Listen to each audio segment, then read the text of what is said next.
Salut à tous! Je suis super content de vous retrouver aujourd'hui pour cette nouvelle vidéo et plus particulièrement pour l'introduction d'une nouvelle série de vidéos. Je m'explique.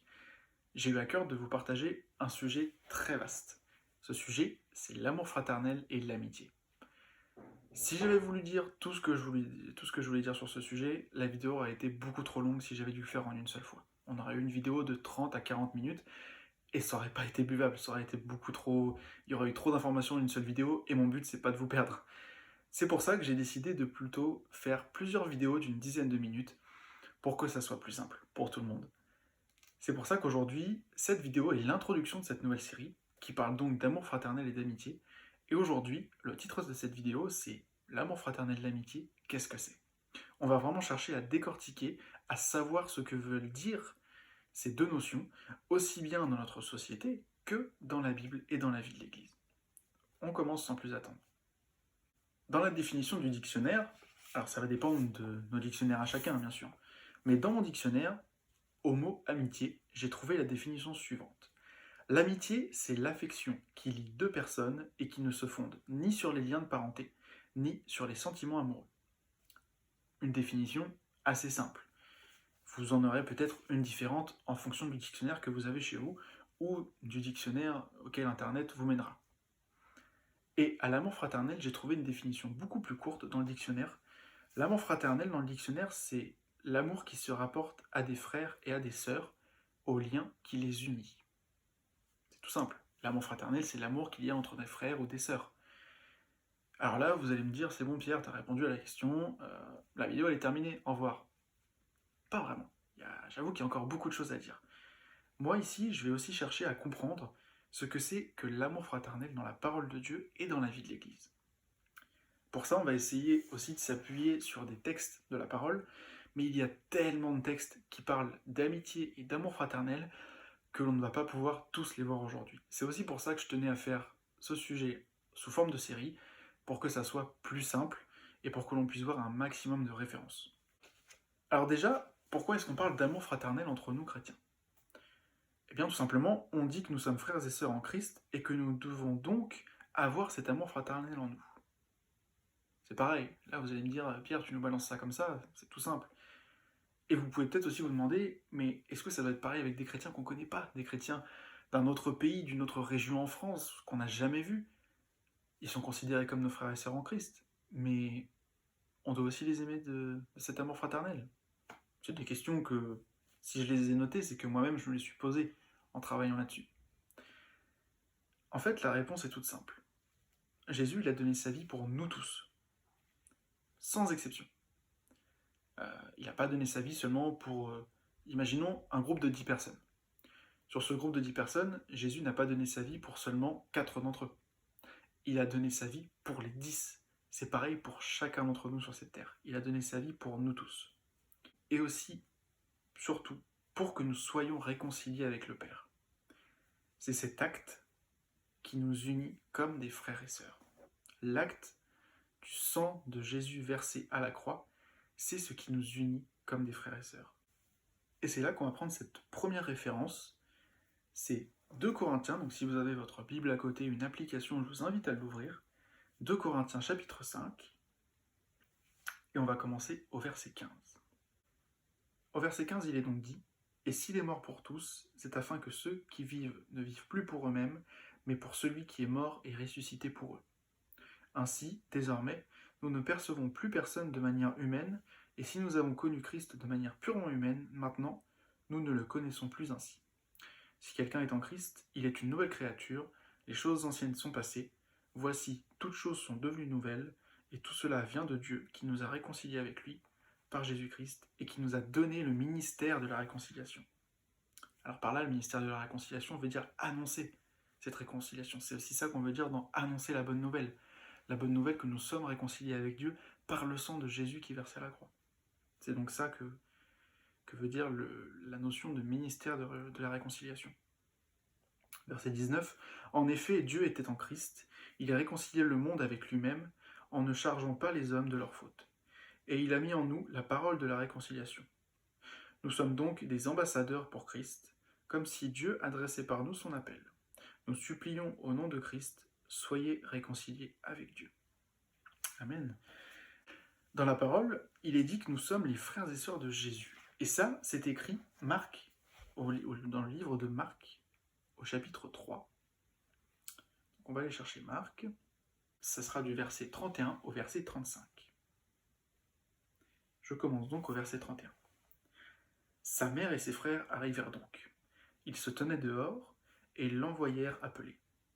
La foule était assise autour de lui, et on lui dit « Voici ta mère et tes frères et sœurs, sont dehors et ils te cherchent. » Il répondit « Qui est ma mère et qui sont mes frères ?» Puis il promena le regard sur ceux qui étaient assis tout autour de lui et dit « Voici ma mère et mes frères.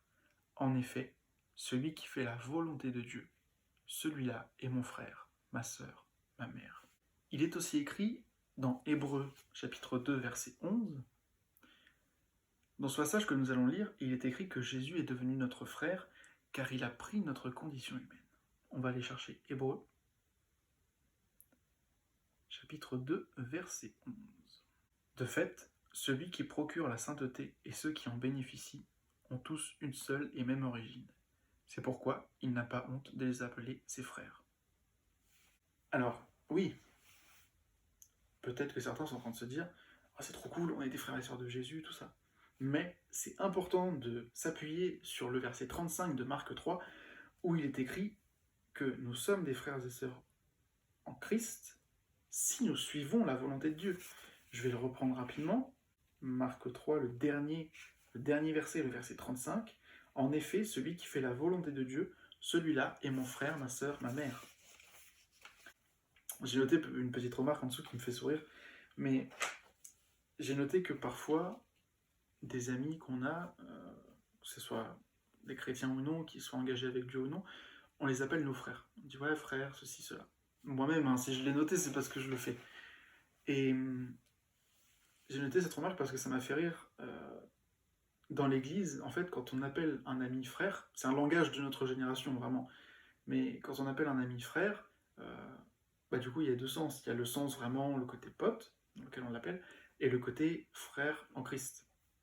Voilà, c'est une petite chose que j'ai notée qui m'a fait sourire.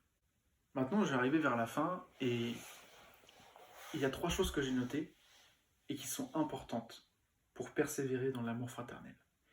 La première chose, c'est qu'il faut apprendre à aimer. Vous me direz peut-être, Pierre, comment est-ce qu'on peut apprendre à aimer alors que c'est un sentiment qu'on ne contrôle pas forcément? Là, on ne te suit plus. Quand je dirais apprendre à aimer, c'est un exemple tout simple, et je reviens à ce que je disais tout à l'heure, quand même moi je me faisais la remarque de dire, mais du coup on doit avoir cet amour fraternel, même avec des chrétiens qu'on ne connaît pas, d'un autre pays ou qu'on n'a jamais vu. Eh bien c'est ça, apprendre à aimer. Apprendre à aimer même des personnes qu'on n'a jamais vues, mais on sait que ces personnes sont engagées avec Christ, on sait que ces personnes ont une foi qui est basée sur la même parole sur laquelle est fondée notre foi également. C'est ce que je veux dire dans apprendre à aimer. La deuxième chose, c'est aimer dans la vérité. Et ça, on en parlera dans le 2e épisode et dans le 3e également. Mais aimer dans la vérité, je veux dire aussi aimer dans la vérité et dans la sincérité. Être sincère avec ses frères et sœurs, avec ses amis. C'est une chose tellement importante et tellement précieuse, la sincérité, qu'il faut toujours aimer dans la vérité. Il y a aussi quelque chose d'important qui me vient là tout de suite. Quand on dit aimer dans la vérité, quel est le contraire de la vérité? C'est le mensonge. Et le mensonge, c'est un péché. Et Dieu a en horreur le péché, peu importe quel qu'il soit. Ça, vous le savez sûrement, on aura l'occasion d'en reparler, mais il n'y a pas de petit ou de grand péché, et le mensonge est un péché. Et c'est pour ça qu'aimer dans la vérité ses frères et sœurs, et même ses amis, c'est tellement important. Et ça, on en reviendra. Aimer dans la vérité et dans la sincérité. Et la troisième chose, c'est aimer son prochain. Et quand je dis aimer son prochain, parce que vous entendez peut-être, vous connaissez par cœur ces versets qui disent « Aime ton prochain comme toi-même, aimez-vous les uns les autres ». Mais je voulais pousser un peu plus loin en disant que aimer son prochain, c'est rechercher son bien réel. Vouloir faire du bien à son ami, en lui apportant du soutien, du réconfort, en lui apportant des conseils peut-être. Et c'est là que je lis les deux, c'est que pour le bien de nos amis, des fois on doit être sincère, et on doit être dans la vérité, on ne doit pas mentir. Et on en parlera plus tard, mais c'est des choses, il y a tellement de liens entre ces trois choses, il y aurait tellement de choses à dire, mais comme c'est seulement l'introduction aujourd'hui, voilà, je pose les bases de ces trois choses, on reviendra sur ça. Mais voilà, aimer son prochain, c'est rechercher son bien, rechercher le bien de son prochain, de son frère, de sa sœur, de son ami. Il faut que nous aimions nos frères et sœurs en Christ comme nos propres frères et sœurs de sang. Maintenant, je veux juste terminer avec un verset qui est Hébreux 13, verset 1, le tout premier verset de Hébreux 13, qui est « persévérer dans l'amour fraternel ». J'ai voulu aller chercher le sens du mot persévérer, peut-être même un synonyme, et persévérer, la définition, j'ai trouvé continuer de faire ce qu'on a résolu. Alors je me suis dit, bon, je vais essayer de trouver un synonyme. Et un synonyme tout bête de persévérer, c'est s'obstiner. C'est une chose tellement importante pour nous, dans notre vie chrétienne, dans notre foi. L'amour fraternel, l'amitié, c'est une chose tellement importante, l'amitié sincère, l'amitié réelle, que nous devons nous obstiner dans l'amour fraternel. Nous devons nous obstiner à apprendre à aimer dans la vérité, et à aimer notre prochain. C'est trois choses tellement importantes. Et ça me permet de faire une transition avec la deuxième vidéo qui arrivera prochainement, dont le sujet sera « Pourquoi est-ce qu'une amitié sincère, une vraie amitié, c'est si important dans notre vie chrétienne? Pourquoi est-ce que c'est si important ?»